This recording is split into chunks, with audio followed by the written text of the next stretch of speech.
हम किसी के गुलाम नहीं हैं, ना हम किसी से डरते हैं।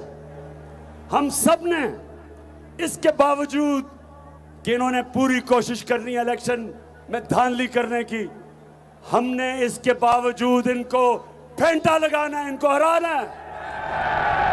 और आपने सबको मैं जिम्मेदारी दे रहा हूं, नौजवानों, मैं सबको जिम्मेदारी दे रहा हूं कि ये आपके मुस्तकबिल की जंग है। आपने घर घर जाके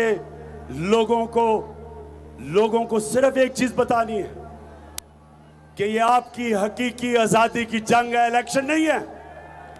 अपनी बहनों को, मेरी जो बहनें सामने खड़ी हैं, आपको जिम्मेदारी दे रहा हूं। आपने घर घर जाना है, नौजवानों ने जाना है, बच्चों ने जाना है।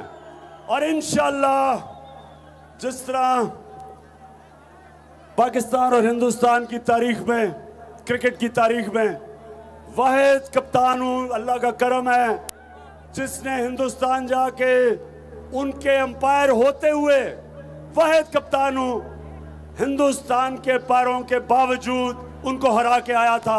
इसी तरह अब इनको हमने हराना है।